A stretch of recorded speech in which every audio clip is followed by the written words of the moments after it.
നമസ്കാരം.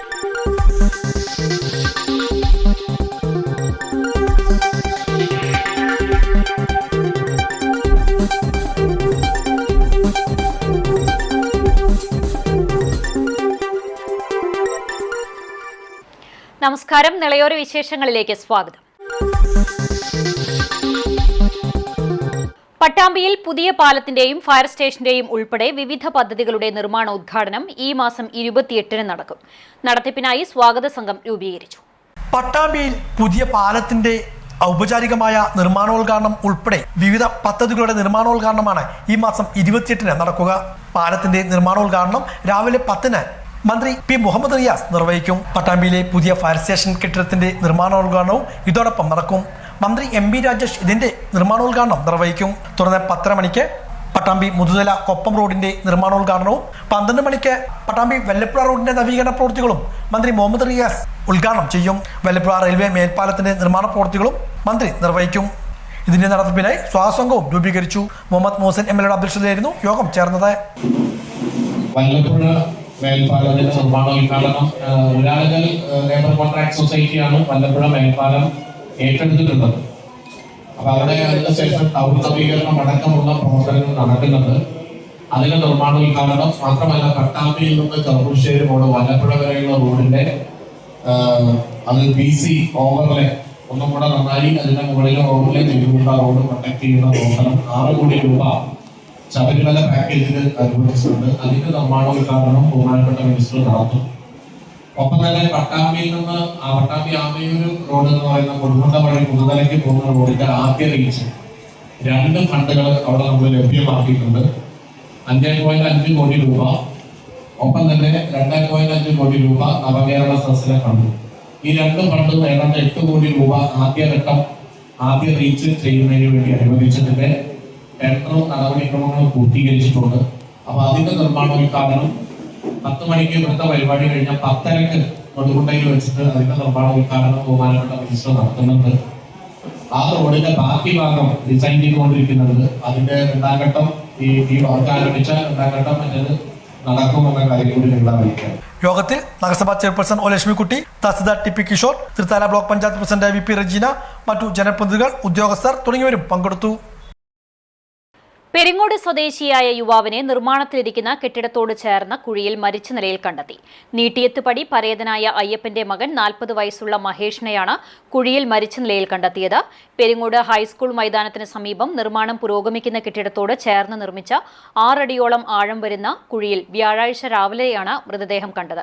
കെട്ടിടത്തിന്റെ സെപ്റ്റിക് ടാങ്കിനായി എടുത്ത കുഴിയോട് ചേർന്നുള്ള മറ്റൊരു കുഴിയിൽ വീണുകിടക്കുന്ന നിലയിലായിരുന്നു മൃതദേഹം.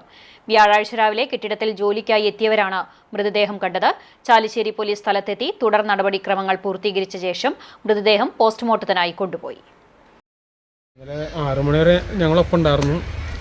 അത് കഴിഞ്ഞിട്ട് ഞങ്ങൾ പിരിഞ്ഞതിൻ്റെ ശേഷമാണ് ഇന്ന് രാവിലെ 8 മണിക്ക് ഞാനും എൻ്റെ സുഹൃത്തും ഇവിടെ വന്നിരുന്നിരുന്നു.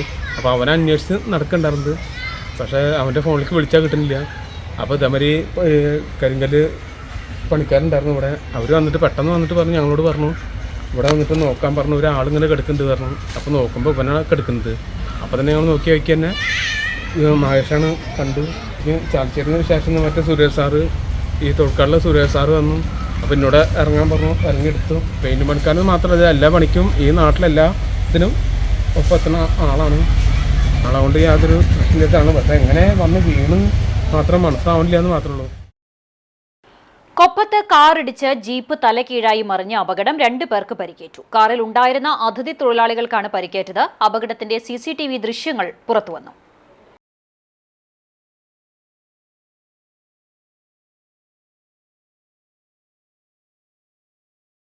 കൊപ്പം പുലാമന്തോൾ പാതയിലെ കരിങ്കനാട് സമീപത്തായിരുന്നു അപകടമുണ്ടായത്.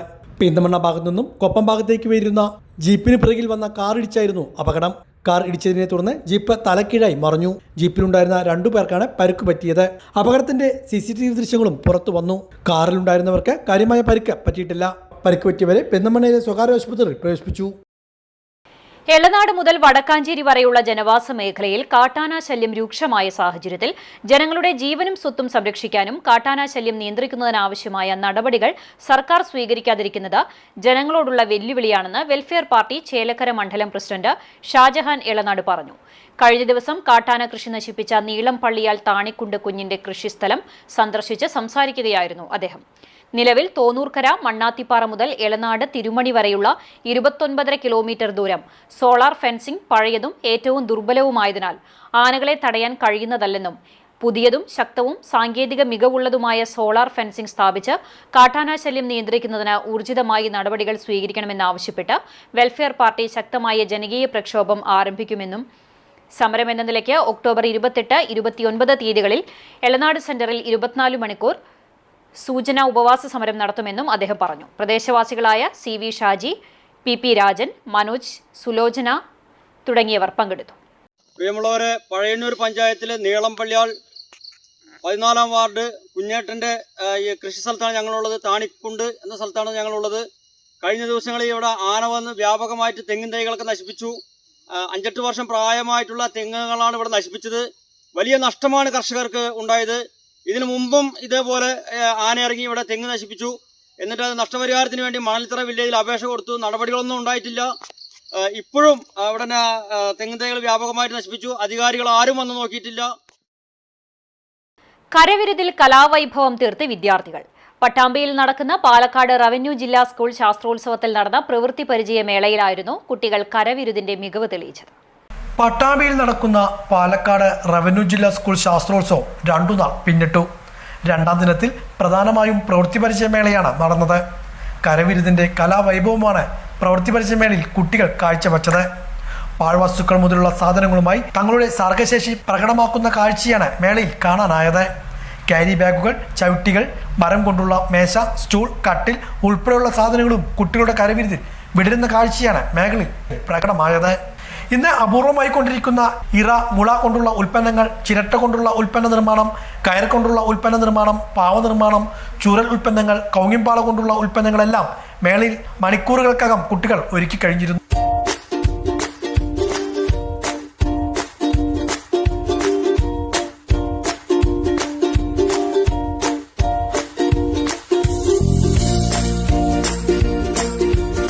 ചിലവ് ചുരുങ്ങിയ പോഷകാഹാര വിഭവങ്ങളും പച്ചക്കറി പഴവർഗ്ഗ സംസ്കരണ വിഭവങ്ങളും മേളയിൽ കുട്ടികൾ ഒരുക്കി. നാവിൽ രുചിയേറുന്ന വൈവിധ്യങ്ങളായ വിഭവങ്ങളാണ് കുട്ടികൾ നിരത്തിയത്. മേള 2ാം ദിനത്തിൽ പ്രവൃത്തി പരിചയമേളയ്ക്ക് പുറമെ സാമൂഹ്യശാസ്ത്രമേള, IT മേള എന്നിവയിലും മത്സരങ്ങൾ നടന്നു. മേള നാളെ സമാപിക്കും. 2 ദിവസങ്ങളിലായി നടന്ന CPIM കപ്പൂർ പഞ്ചായത്ത് വികസന മുന്നേറ്റ ജാഥ സമാപിച്ചു. ചേക്കോട് സ്കൈലാബിൽ നിന്നും ബുധനാഴ്ച ആരംഭിച്ച ജാഥ ജില്ലാ കമ്മിറ്റി അംഗം PN മോഹനൻ ഉദ്ഘാടനം ചെയ്തു. V പ്രദീപ് അധ്യക്ഷനായി. AM അച്യുതൻകുട്ടി സംസാരിച്ചു. പറക്കുളം, യുവധാര, ചുളാണി, മണ്ണുംകുന്ന്, എഞ്ചിനീയർ റോഡ്, വെള്ളാളൂർ, കള്ളിക്കുന്ന്, കുമരനെല്ലൂർ എന്നിവിടങ്ങളിലെ സ്വീകരണങ്ങൾക്ക് ശേഷം ആദ്യദിന ജാഥ അമേറ്റിക്കരയിൽ സമാപിച്ചു. സമാപന യോഗം DYFI സംസ്ഥാന കമ്മിറ്റി അംഗം AK ഷാനിബ് ഉദ്ഘാടനം ചെയ്തു. വിവിധ സ്വീകരണ കേന്ദ്രങ്ങളിൽ ജാഥ captain PR Kunhunni, vice captain Sharafuddin Kalathil, manager A Ravunnikutty, VK Manoj Kumar, KB Balakrishnan, M Bavukutty, P Shivan, M Shafeeq എന്നിവർ സംസാരിച്ചു. തുടർന്ന് വ്യാഴാഴ്ച രാവിലെ ചിറയിൽ നിന്ന് ആരംഭിച്ച ജാഥ വൈകിട്ട് കാഞ്ഞിരത്താണിയിൽ സമാപിച്ചു. സമാപന യോഗം ജില്ലാ സെക്രട്ടേറിയറ്റ് അംഗം MR മുരളി ഉദ്ഘാടനം ചെയ്തു. നമുക്കറിയാം പണ്ട് എങ്ങനെയാണ് ഈ നാടിനകത്ത് VT Balram, ET Muhammad ബഷീറൊക്കെ MP ആയും MLA ആയി ഇരുന്നപ്പോൾ എങ്ങനെയായിരുന്നു ഈ നാടിലെ പ്രാദേശിക വികസന ഫണ്ടുകൾ ചെലവഴിച്ചിരുന്നത് എന്ന് നമ്മളൊന്ന് നോക്കിക്കാണണം. ഏതെങ്കിലും ഒരു മുസ്ലിം ലീഗുകാരന്റെ വീട്ടിലേക്കാണെങ്കിൽ ഒരു വീടല്ലെങ്കിലും 5 ലക്ഷം രൂപ അവിടെ വെക്കും. മറ്റ് UDFന്റെ ഒരു 10 വോട്ടുള്ള വീട്ടിലേക്ക് 5 ലക്ഷം രൂപ വെക്കും. അങ്ങനെയായിരുന്നു പ്രാദേശിക ഫണ്ടുകൾ, MLA ഫണ്ടുകൾ ചിലവഴിച്ചിരുന്നതെങ്കിൽ ഇന്ന് 100 കണക്കിന് ആളുകൾക്ക് ജനങ്ങൾക്ക് ഉപകാരപ്രദമായിട്ടുള്ള റോഡുകൾ ഇവിടുത്തെ പ്രാദേശികമായി കണ്ടെത്തിക്കൊണ്ട് 134 റോഡുകളാണ് പ്രിയപ്പെട്ടവരെ MP രാജേഷ് പ്രാദേശിക ഫണ്ട്, MLA ഫണ്ട് ഉപയോഗിച്ചുകൊണ്ട് നടപ്പിലാക്കിയിട്ടുള്ളത്. ഓങ്ങല്ലൂർ പഞ്ചായത്തിൽ 18 മണിക്കൂറിനുള്ളിൽ 87 കാട്ടുപന്നികളെ വെടിവെച്ചു കൊന്നു. 9 ഷൂട്ടർമാരുടെ നേതൃത്വത്തിലായിരുന്നു പ്രവർത്തനം. ഓങ്ങല്ലൂർ പഞ്ചായത്തിലെ വിവിധ പാടശേഖരങ്ങളിൽ നടത്തിയ പരിശോധനയിലാണ് 87 കാട്ടുപന്നികളെ വെടിവെച്ചു കൊന്നത്. ജില്ലയിൽ തന്നെ ഈ വർഷം ഏറ്റവും കൂടുതൽ പന്നികളെ വെടിവെച്ചു കൊല്ലുന്നത് ഇവിടെ നിന്നുമാണ്. കഴിഞ്ഞ വർഷം 90-ലേറെ പന്നികളെയാണ് ഓങ്ങല്ലൂരിൽ നിന്നും വെടിവെച്ച് കൊന്നിരുന്നത്. പഞ്ചായത്തിലെ വിവിധ പാടശേഖരങ്ങളിൽ കാട്ടുപന്നി ശല്യം രൂക്ഷമാണ്. പകൽ സമയങ്ങളിലും കാട്ടുപന്നികളുടെ ശല്യം ഏറി വരികയും വാഹനയാത്രക്കാർ ഉൾപ്പെടെയുള്ളവർക്ക് ഭീഷണിയാവുകയും ചെയ്തിരുന്നു. ഈ സാഹചര്യത്തിൽ പഞ്ചായത്ത് ഭരണസമിതി നൽകിയ അപേക്ഷയുടെ അടിസ്ഥാനത്തിലാണ് ഒറ്റപ്പാലം ഫോറസ്റ്റ് റേഞ്ചിന്റെ നേതൃത്വത്തിൽ ഇതിനാവശ്യമായ നടപടികൾ സ്വീകരിച്ചത്. മലപ്പുറത്ത് നിന്നുള്ള തോക്ക് ലൈസൻസിലുള്ള 9 ഷൂട്ടർമാരും 20ഓളം സഹായികളും വേട്ടനായ്ക്കളും ചേർന്നാണ് പന്നിവേട്ട നടത്തിയത്. 18 മണിക്കൂർ നീണ്ടുന്ന പരിശ്രമത്തിനൊടുവിലാണ് 87 കാട്ടുപന്നികളെ വെടിവെച്ച് കൊന്നത്. ഷൂട്ടർമാരായ അലി നെല്ലേങ്കര, ദേവകുമാർ വരിക്കത്ത്, ചന്ദ്രൻ വരിക്കത്ത്, വിജയ് തോമസ്, മുഹമ്മദ് അലി മാതോങ്ങാട്ടിൽ, മനോജ് മാണലായ, KP ഷാൻ, വേലായുധൻ വരിക്കത്ത്, ഇസ്മയിൽ താഴേക്കാട് എന്നിവരുടെ നേതൃത്വത്തിലായിരുന്നു നടപടികൾ. കൊന്ന പന്നികളെ വനം വകുപ്പിന്റെ മേൽനോട്ടത്തിൽ സംസ്കരിക്കുകയും ചെയ്തു. കഴിഞ്ഞ ദിവസം രാത്രി മുതൽ നടത്തിയ ഓപ്പറേഷന്റെ ഭാഗമായി 87ഓളം കാട്ടുപന്നികളെ ഓങ്ങല്ലൂർ പഞ്ചായത്തിന്റെ വിവിധ പ്രദേശങ്ങളിൽ നിന്നായി ഒരു 9ഓളം ഷൂട്ടേഴ്സ് ഉണ്ടായിരുന്നു. ഞങ്ങളുടെ നേതൃത്വത്തിൽ വെടിവെച്ച് കൊല്ലാൻ സാധിച്ചു. കഴിഞ്ഞ വർഷം ഞങ്ങൾക്ക് 91ഓളം പന്നികളെ ഒറ്റപ്പാലം, ചളവറ, ഈ ഓങ്ങല്ലൂർ പ്രദേശങ്ങളിൽ നിന്നായി വെടിവെച്ച് കൊല്ലാൻ സാധിച്ചിരുന്നു. അതിനുശേഷം നടത്തിയൊരു കേരളത്തിലെ ഏറ്റവും വലിയ മാസ് കള്ളിംഗ് ആണ് ഇത്. പിന്നെ പഞ്ചായത്തിന്റെ കർഷക സംഘത്തിന്റെയും പഞ്ചായത്തിന്റെയും എല്ലാവിധ സഹകരണങ്ങളും ഞങ്ങൾക്ക് ഉണ്ടായിരുന്നു. ചാലിശ്ശേരി കവുക്കോട് ശ്രീ മഹാദേവ ക്ഷേത്രത്തിൽ തുലാമാസ വാവു ബലിതർപ്പണം നടത്തി. ചൊവ്വാഴ്ച രാവിലെ 5:30 മുതൽ 7 മണി വരെ ബലിതർപ്പണ ചടങ്ങുകൾ നടന്നു. പിതൃപുണ്യത്തിനായി 100-ലധികം പേർ ബലിതർപ്പണം നടത്തി. ക്ഷേത്രത്തിൽ തിലഹോമവും ഉണ്ടായിരുന്നു. ചടങ്ങുകൾക്ക് പാലക്കാട്ടിമന ശങ്കരൻ നമ്പൂതിരി, ജയൻ നമ്പൂതിരി, തിലഹോമത്തിന് മേൽശാന്തി കുന്നത്തുമന അപ്പു നമ്പൂതിരിയും കാർമ്മികത്വം വഹിച്ചു. ബലിതർപ്പണത്തിനായി എത്തിയവർക്കും ചടങ്ങുകൾക്കും ക്ഷേത്ര ദർശനത്തിനും ശേഷം ലഘുഭക്ഷണവും ഒരുക്കിയിരുന്നു. ഇതോടെ നിലയോര വിശേഷങ്ങൾ സമാപിക്കുന്നു. നമസ്കാരം.